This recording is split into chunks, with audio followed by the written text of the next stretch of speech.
techniques of theme identification. So what do you suggest? Yes, sir, we can do that. Yes, sir, we'll go with your theme identification. Okay.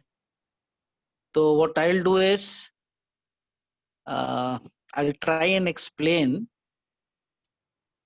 some things about the theme, some techniques actually. So you'll have the recording, and if you have a pen and paper also together, that will only clarify. I'll just stop the video and then I'll get on the audio mode. Okay. Okay. So yes, guys.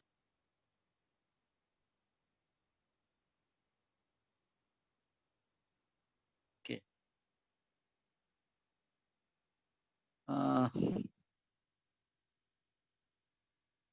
Basically, whenever we think about how thematization is done, so there is a process. Okay. And since there is a passage, there is a central subject. For example, the passage that we did in the class was basically not either about the Chinese or about the Egyptians. It was about how language gets affected and how they impact people and their ability to connect with others, not withstanding racial differences, language differences, regional differences. All other barriers get removed when we try to learn somebody else's language. Now, this aspect of a passage is known as foreground. So, if you can say that this theme of language having the ability to make people empathetic is technically called the foreground element of the passage. So what are we actually thematizing here? The topic is a referent actually. Thus, paragraph, supposing there is a paragraph, a fictional paragraph, which identifies a certain doctor XYZ and calls that doctor as a surgeon, then in that case, whenever you use a pronoun he, so that thematizes the referent.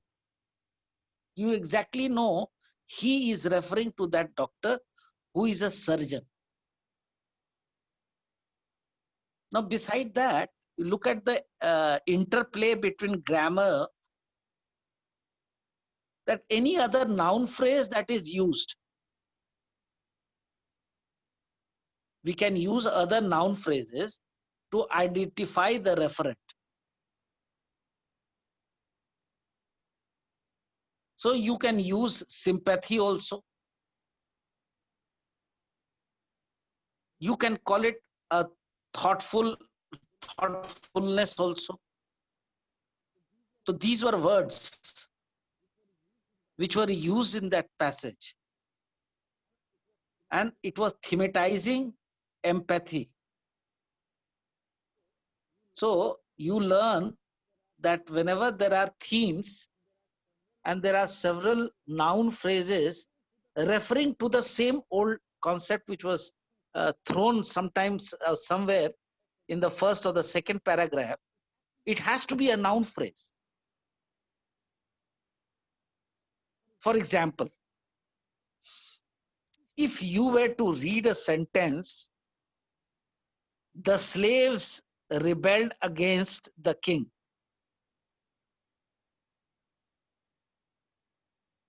Now here, slaves and king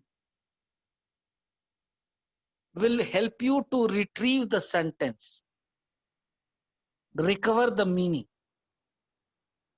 And if this is occurring at the end of the paragraph, what happens is the power of the two nouns are greatly enhanced. If this sentence was the last sentence of a paragraph, then these two nouns get highlighted. You know exactly that there is a deep conflict between the slaves and the king.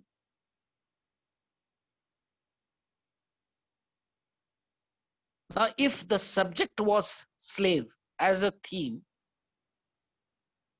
then this subject is prompting you better than the object, which is the king here.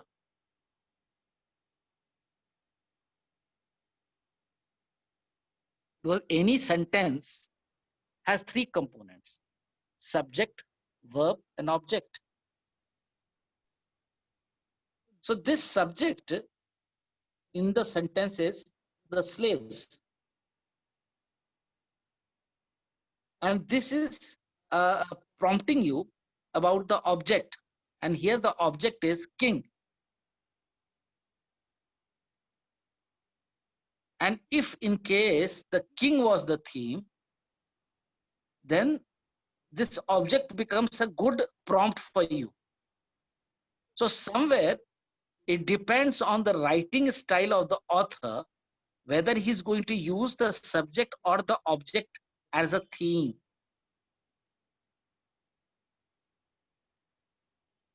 And a hint can be had if you see that the author has a tendency of using imagery and concreteness of word pair. Because you see, you need to retrieve in your memory bank. So supposing if the subject evoked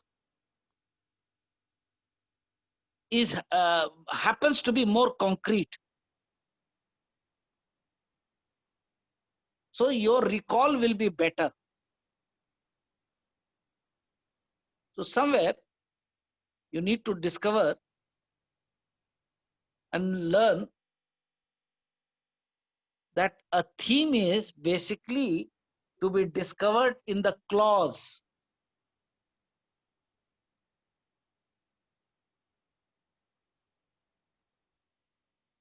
So if I were to give you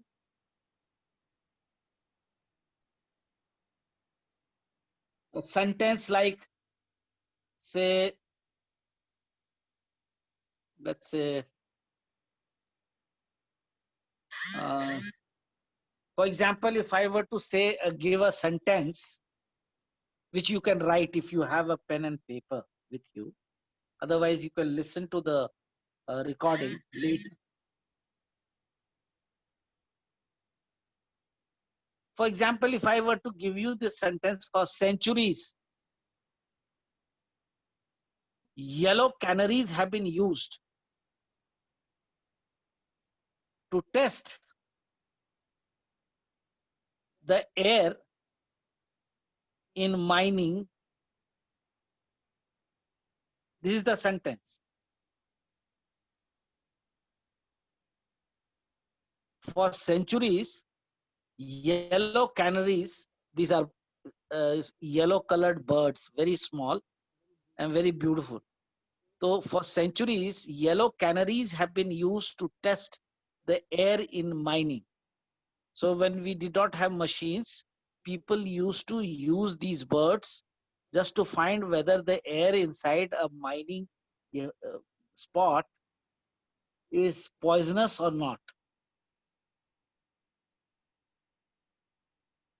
So if you look at the components of the sentence, they can be rearranged in several ways. The original sentence I have spoken, and if I were to rearrange it, I could rearrange it as yellow canaries have been used to test the air in mining for centuries. I can do similar juggling actually. Or I can even say miners have used the yellow canaries to test the air for centuries. So in this way, if you can do certain exercises of how to change or reform the sentence,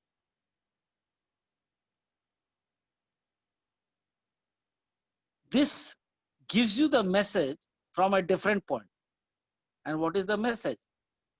That you can have a different theme for clause. How you have structured the clause can change the theme. So when you read a complete passage before you, you discover in one single sentence that there are different themes here.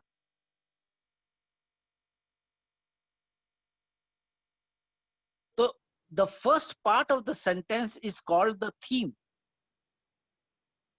And the rest of the part of the sentence is called rime. For example, in this particular sentence, for centuries, that gives you a historical perspective. But if the sentence were to start with in mining, then your starting point is very restricted. Are you getting the point, what I'm trying to say? You can structurally reform the sentence and you can replace the subject with an object and you can keep on changing like this. And the subject is the first part of the sentence, which is called theme. So in the first original sentence, the theme is centuries, and which gives you a sense of history. But if the sentence were reformed and it became in mining, so you get to know that yellow canaries had very restricted role for a particular sector only. That means they were only used for mining purposes. Now, in this particular sentence, both the term yellow canaries and miner, a miner is one who mines, they can act as theme.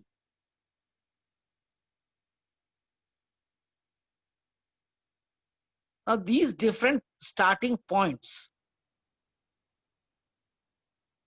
what they are referring is to the same state of affairs,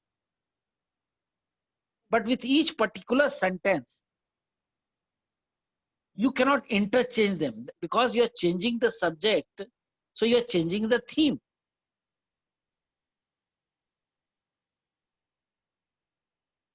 How many of you have understood this explanation? Please unmute and respond. I see.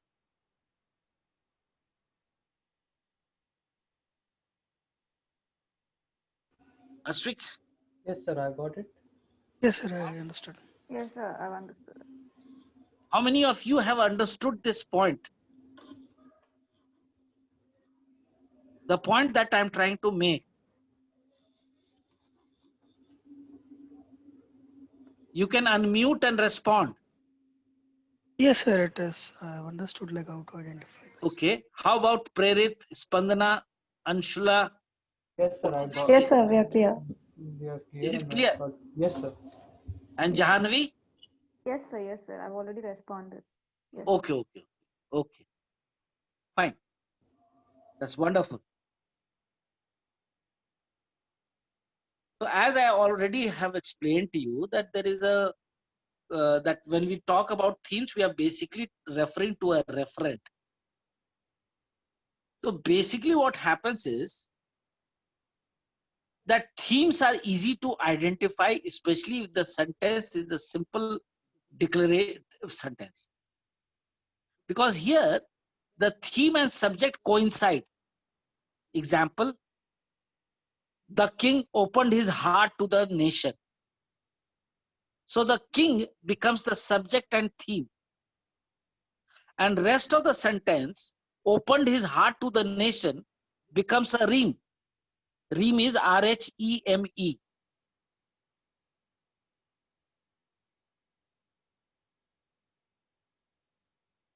Or let me give a longer sentence. The intermediate college is one of the 2 colleges offering hostel accommodation. So which is the subject and theme here? Can somebody identify for me? Can you pardon the sentence? Huh? Can you repeat the sentence? Can you be a little loud for me? So can you repeat the sentence? Yeah. The sentence is, the intermediate college is one of the 2 colleges offering hostel accommodation. Now, can you identify the subject, theme, and rheme for this?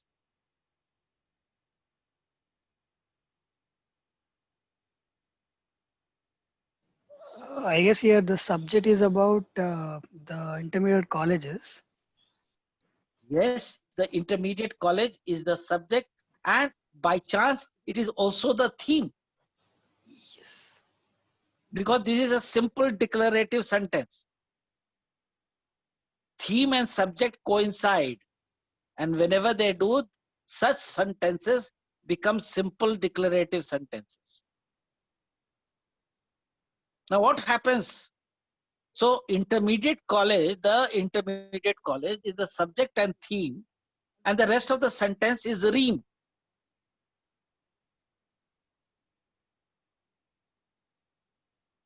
Now, what happens if the subject is extensive? Madhab, mm,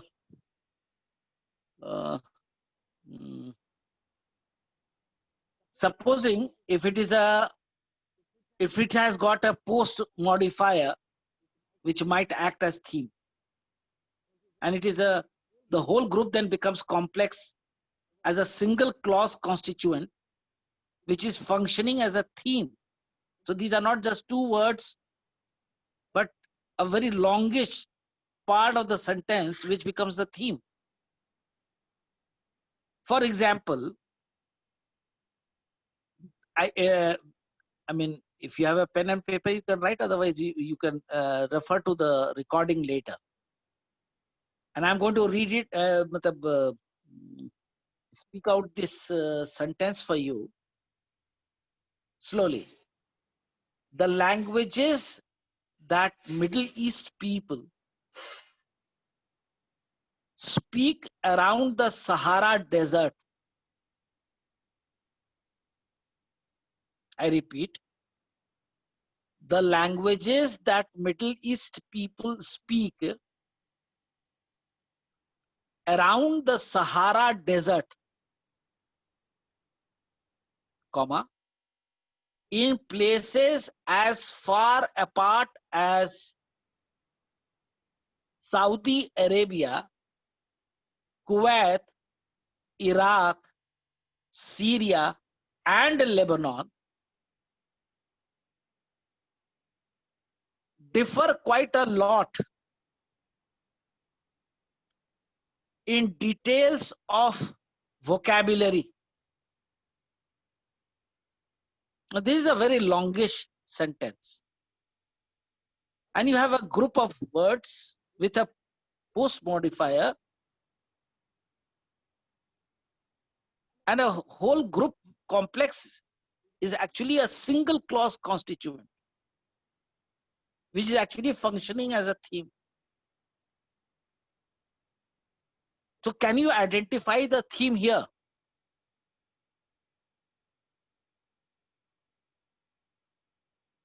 You can unmute and respond.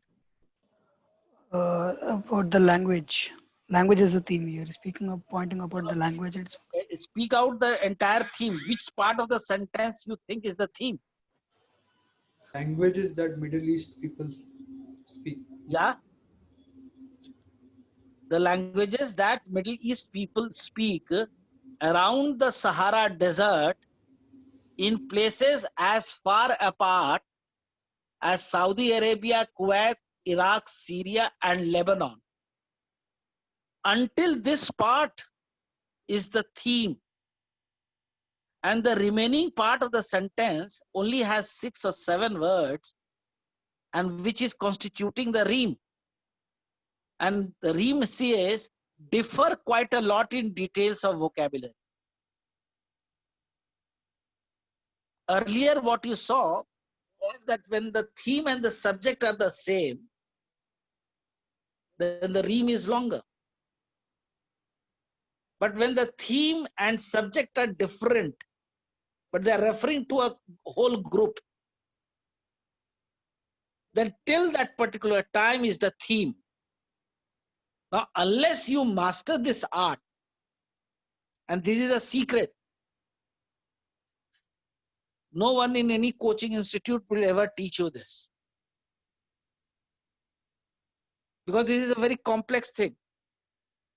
But I'm trying to basically make you an expert in a very short time for your practical purpose of scoring high, especially with reference to RC. So here, that is one case where there is a whole, there is a group complex acting as a single clause, which is functioning as a theme. So the theme is that the languages that different people of Middle East of different region, different parts of Middle East, they speak the language, and this part is the theme, and the rest is ream, which says they differ quite a lot in vocabulary, in details of vocabulary.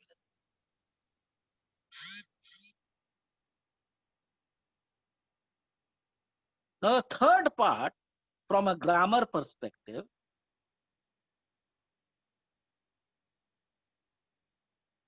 sometimes you will find a sentence where adjuncts are used as a declarative clause,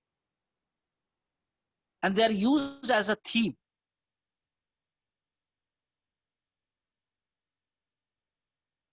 For example,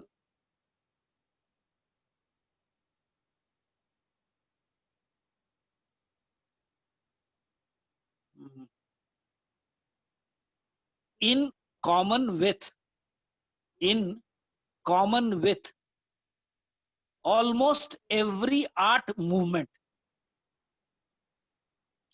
born in the early part of this century, it considered itself as revolutionary.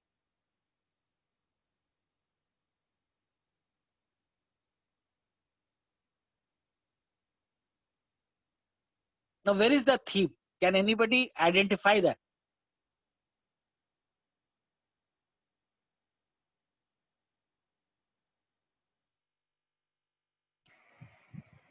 Could you Yeah, please please. repeat the sentence, sir? Yes. Huh? Anybody, please, you have to take the courage to guess or to Can you think please that repeat the this sentence? could be a theme. You have to practice. It's better to fail here rather than to fail in the final exam. Almost every art movement born in the early part of the century. Yeah, correct.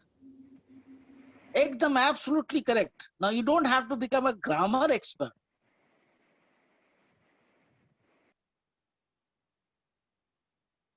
So the ream is only, it considered itself as revolutionary. Now, if you are reading and you are under pressure of time, and you know that I only need to know the theme, you can very well skip the ream part.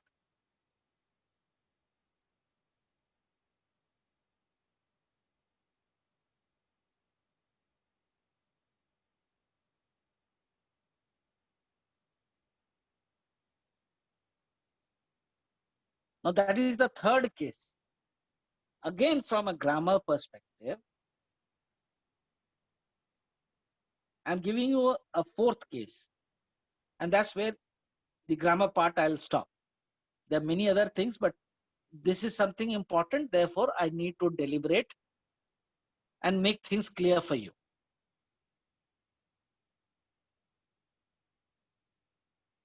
Now, this is a rare thing. It does not commonly, it will not happen.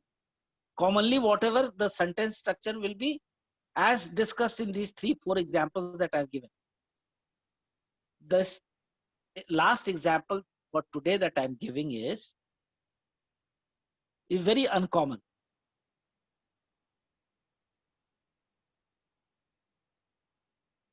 Now you can have a constituent which is not directly a subject or not even an adjunct as a theme. Now where can this happen? This can happen when the constituent in theme is being contrasted with something else in the text. I'll just give you an example to illustrate the point. You need to understand the point and don't get bothered by the grammatical part of it.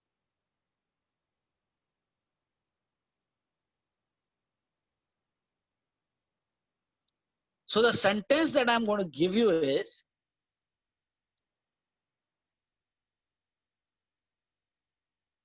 if I say all the rest we will do for you.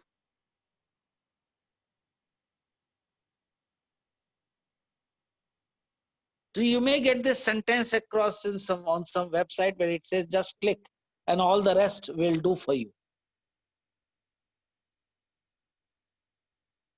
Now what is the theme here? Anybody?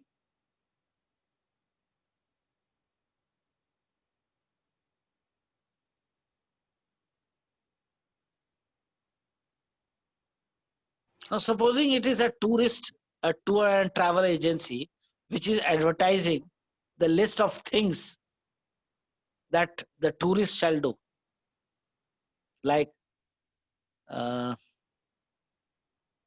exploring mountains, sky jumping, river rafting.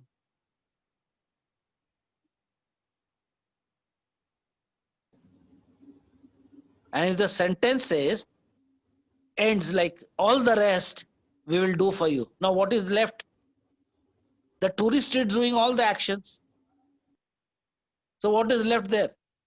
The tourist has to explore the mountain, or he has to perform a sky jump, or he has to go for rafting. So what will the tourist agency do? Everything is being done by the tourist himself. Probably And they'll take therefore, care of the accommodation. yeah, I mean, please, yes. yes. What are you Probably saying? they'll take care of the accommodation and the travel I mean the itinerary and things like that. Okay. The rest of it means that in that particular example. All the rest means they will book your tickets and they will book your accommodation along with food. Yeah. And the logistic, right? In Yeah. short. But that is only a support. This particular sentence, all the rest will do for you. What does it convey to you? That you don't have to do anything actually. Whereas, in fact, you have to do the most challenging job of exploring the mountain or mountaineering or river rafting or sky jumping. These are more challenging things than booking your accommodation. And yet, the tour and travel agencies, in their advertisement, they say they make it sound so easy and doable for you that they say all the rest will do for you. So what else is left for? Now, I am asking in this particular sentence, where is the theme?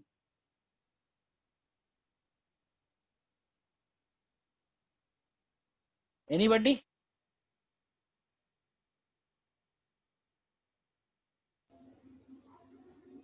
Hello? There's Uh, nobody to respond? Okay. Will do for you. Huh? this is like a generic statement, and I'm not able to enter which can be the theme, because No, all the here, rest is a Will do theme. for you. Will do for is can also be the theme. no, here the theme is all the rest. And the next part of the sentence will do for you happens to be read.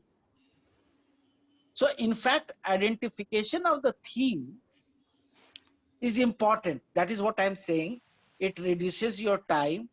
It reduces information overload and makes you get more accurate in your response. And therefore, I have been trying to give you through examples how to go about it. Now, these kind of clauses are called marked. They are called marked themes. Because this particular advert attracts attention. And this attracts attention only because the context actually is overruling the unmarked choice of subject.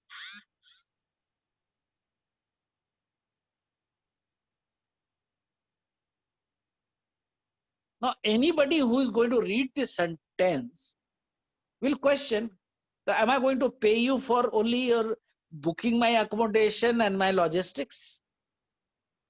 And if I have got to do everything myself and I have to take all the risk, then what the hell are you going to charge me for?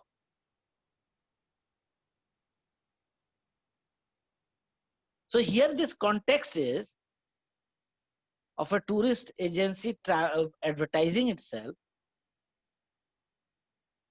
So this is a marked theme that all the rest, there is nothing now left.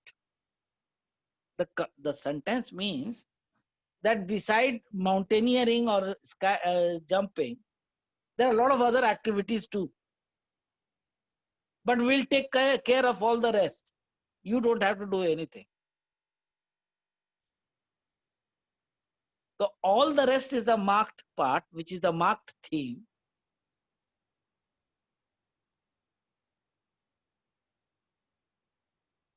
Now, as I said, this is about uh, declarative sentences. In my next class, I'll discuss about the non-declarative clauses. At the moment,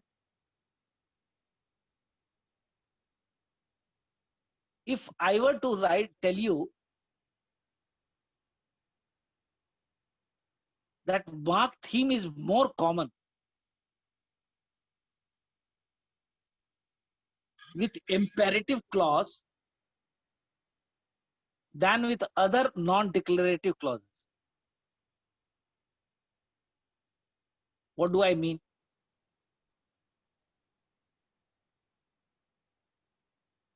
See, if I just say this sentence, you just keep quiet, will you?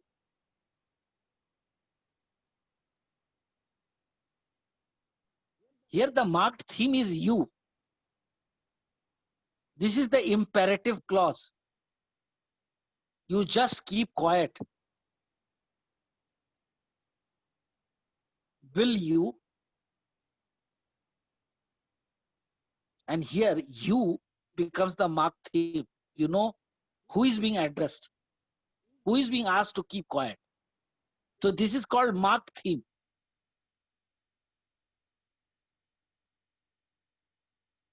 Now, imperative clause can also begin with an adjunct, which is basically trying to explain why a command should be carried out. For example, you may get a sentence, on arrival in Delhi, take a taxi to Noida.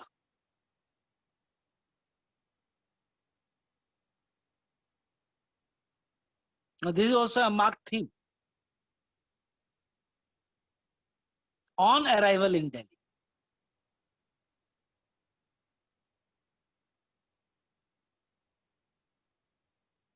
So basically, when you talk about such structures of clauses, a declarative clause will have a subject with a finite ye. You took, that is a declarative. Or if it is an imperative, there will be no subject or finite. It will just say take, give, run.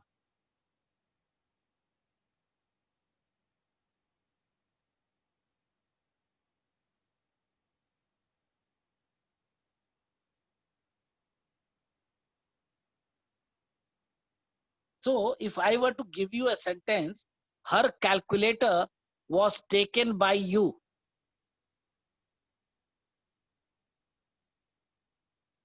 Here the subject is her calculator. It is preceding what? It is preceding the finite, which is was. Now, if I were to ask this as a question, as an interrogation, was her calculator taken by you? Here again, the finite is was, which precedes the subject.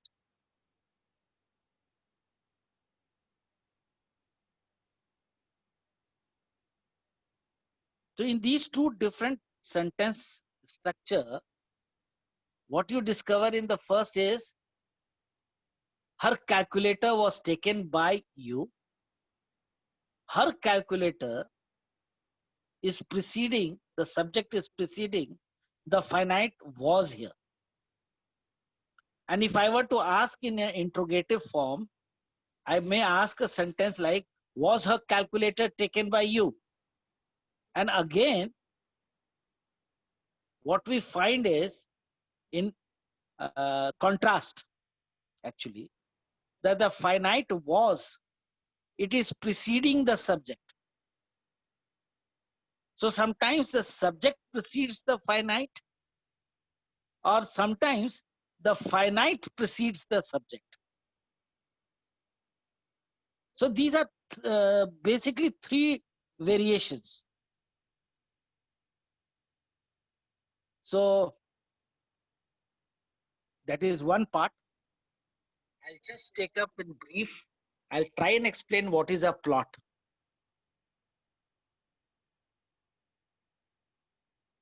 That was a bit on some bit of information from a grammar point of view of how to identify theme. Now, if you do the theme part well, you will get 100% accuracy. And if you understand a passage, especially the plot dimension, by just using the first paragraph and by understanding the grammatical part, you can get a sense or a hang about what is going to come in the future. So what happens in a story is that there is always a plot. So in 60s, 70s movies, you generally had a plot that some parents went to Kumbh, a mass gathering, and they had two sons, and they lost their two sons in that gathering by some accident. One son was picked up by a police officer, and the other was picked up by a dacoit, by a bandit. So you get the characterization and the conflict which is going to happen. The outline has been given to you. That these two brothers unknowingly will fight each other because they are on two different sides. One will become a criminal, the other will be a law enforcer because he'll be a police officer. So both the brothers will face a huge problem. They will have some episodes of conflict. So you have a film called Diwar of Amitabh Bachchan and Shashi Kapoor.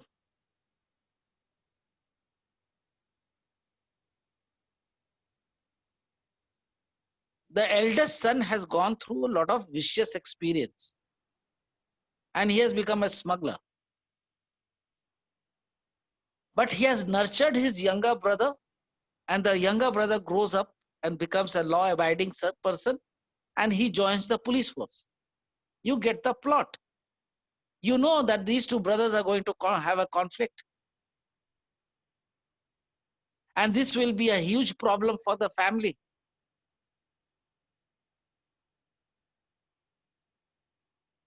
Now the younger brother wants the elder brother to surrender. But the elder brother cannot do because he is so involved in crime that his friends, his criminal friends will not allow that. And they have already planned to kill his younger brother. So the story will proceed in such a way that the elder brother will make a lot of attempts, and you'll see that in various episodes of the story, where he's going to try and save his younger brother.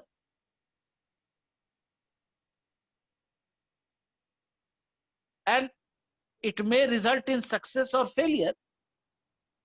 And that success and failure of those outcomes or strivings or efforts made by the elder brother to save his younger brother from getting murdered by his criminal friends, that constitutes the plot. So if we have understood what is a plot, then we need to distill, we need to come down to some features of a plot. Anything which evokes emotional reaction.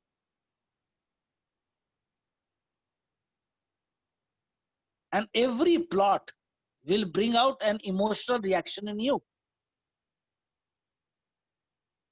So in a text that you get, you have plots and subplots. Each plot will have a configuration, an arrangement of smaller entities called affect states. Affect states means basically a state or an affect state means basically they will not try to describe the complex emotional reactions.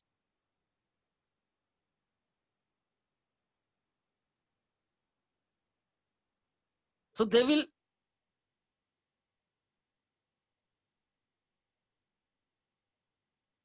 will create a state of desire in that particular detail of those events, that they will provide you with an inference, not directly, but they will mark the distinction as positive or negative.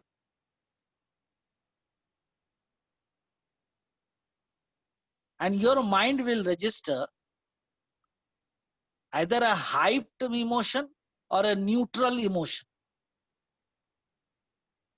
Another aspect of plot is that one thing leads to another.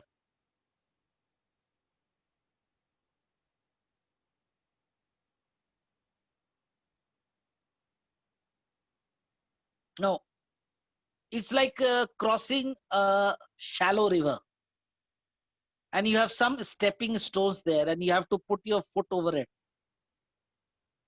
And when you look far, you can look at the river bank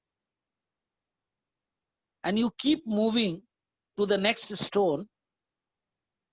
And what you find all around you is a stream of water.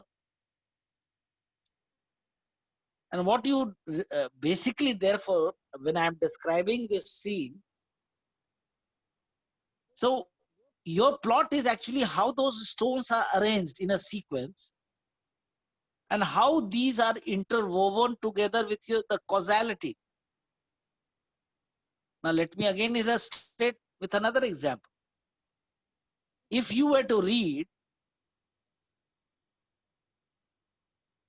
whenever in any reading of a passage, if you have a reason for a particular event, that reason becomes the plot.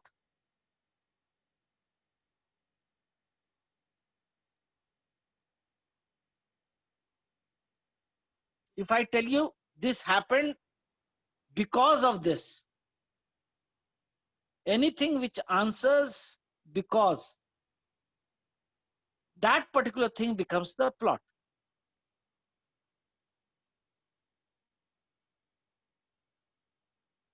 So there are 3-4 things that you need to know. You need to know your theme. You need to know your character. And you have to sense the argument. Then you exactly know in the very first paragraph what is going to happen ahead. And therefore it will become easier for you to understand.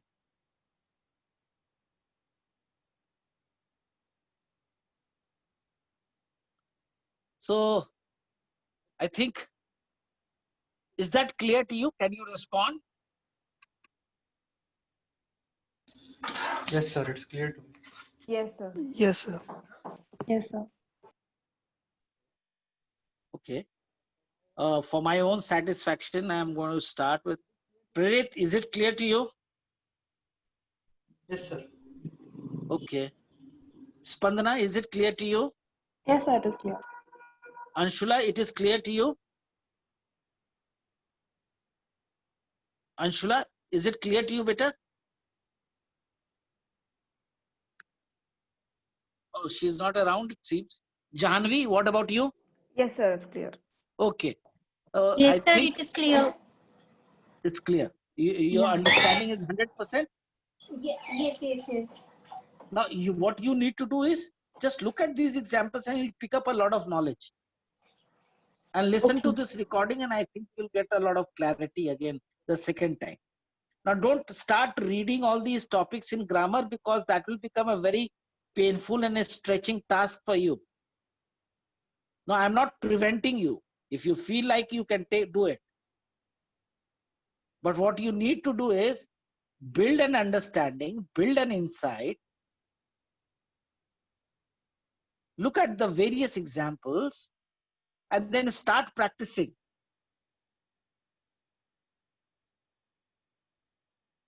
And if you are left with some spare time, then you can read what is a clause and all that. But all that knowledge, grammatical knowledge, the background knowledge will not help you to solve the problem.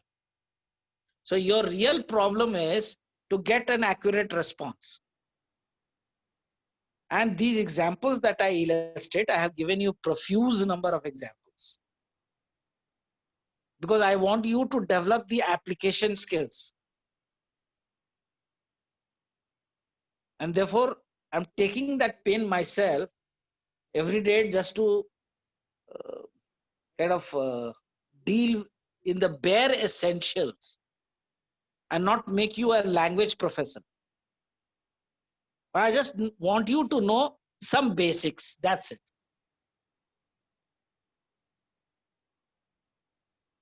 So I think uh,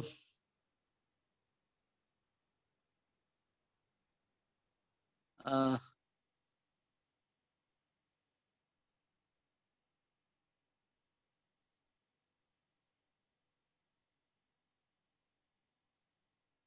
um, so I think that is more than enough to discuss about a plot. There are many other aspects of a plot, but what I needed to just discuss the bare essentials. And that bare essential, as I've discussed the framework, the concept, and the passage that we did. What was the plot? If you apply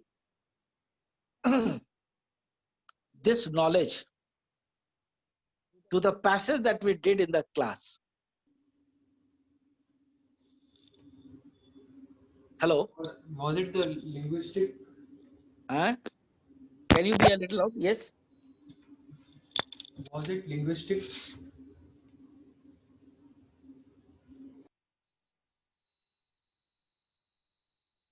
So what did I say? I said that just like you cross a shallow river, a river which does not have a lot of water, and you have stones there, and they are inside the river. So what you do is you put your foot there, you look in the distance, and you try to discover which stone should I step on. And you know that there are a lot of stones on which I need to step, and that will take me to the other side of the river.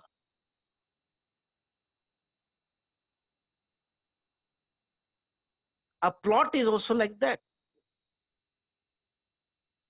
There is a pathway, there is a sequence of events. So the plot here is that foreigners come to a foreign land, the Chinese come to Egypt, and they are selling a consumer item used by women. So their speech pattern, their linguistics get affected because they learn the feminine pitch, because they need to converse with women. So they start learning and imitating.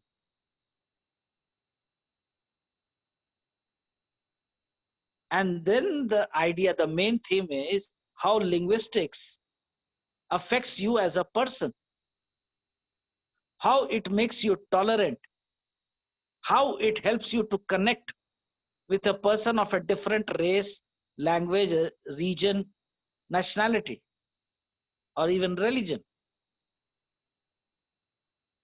So linguistics or learning languages can help you to have a broader viewpoint of life. That is the central argument of the passage. And the plot is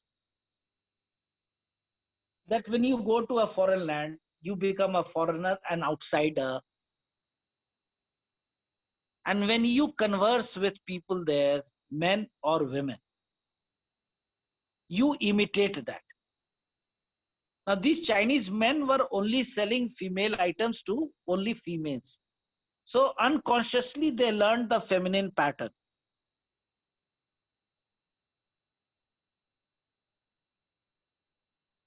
Now, this aspect is a scientific fact to support the contention, the hypothesis that language affects your mindset, it affects your way of thinking, your behavior.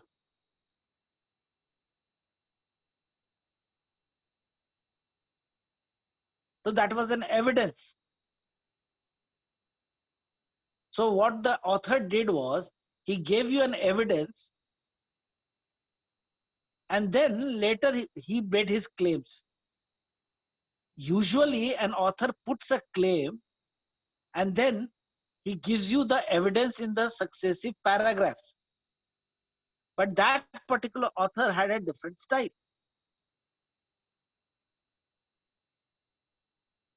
He first gave you the effect. What causes this effect?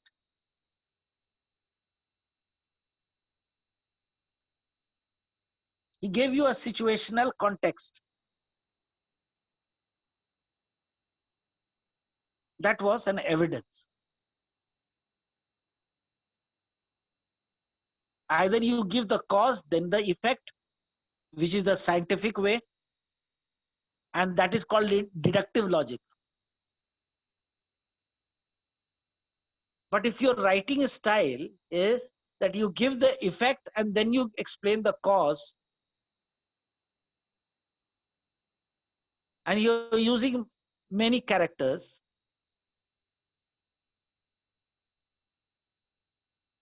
and it is not given in a scientific way, like cause and effect, That is the way an argument is built.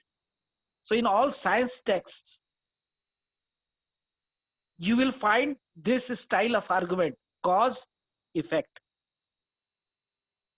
What will happen because of this particular event?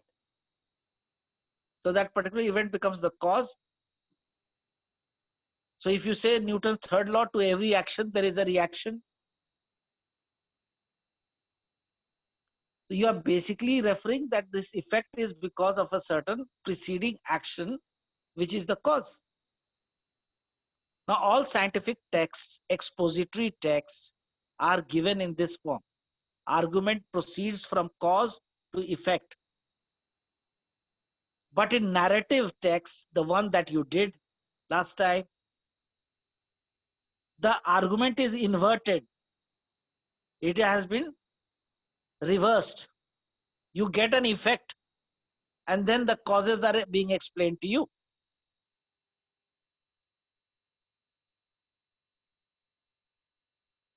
So the plot here is the Chinese reach Egypt, they sell feminine items to females, they converse with them almost 12 hours a day, and over a particular period of time, they develop those patterns of speech unique to the linguistics of that language, the intonation, the tone, the pitch. They have imbibed it without being conscious about it. And what is the effect? The effect is that these Chinese men will slowly and gradually become a little more tolerant with women, a little more accepting, and that is because of empathy and understanding. Okay, is that clear? Yes, sir. Yes, sir. Yes, sir. Okay, thank you, Prerit. For the rest, it is not clear, I assume. No, it's clear. It's clear. Okay, so what you need to do is that in the light of today's class, you go back to your assignment numbered 4, 3 and 4, and you do this exercise in the light of this lecture. Understood? Yes, sir. Yes, Okay. sir. And you will do it in passage organizer. Within the rectangle, there is a circle, and I have explained that diagram very well to you. So you referred to my previous lecture and you referred to this lecture. And then subsequently apply these skills continuously. Okay. So I think we have come to the end of this session.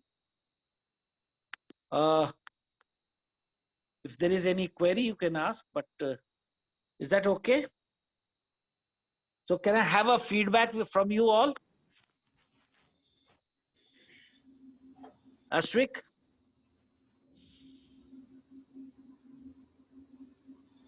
Yes, sir. In this session, I got to understand about the themes and how that plays a major role. So I can give 5 out of 5 because this is very useful for me and I understood a lot. Okay, and then please score me also, Ashwik. Yeah, 5, sir.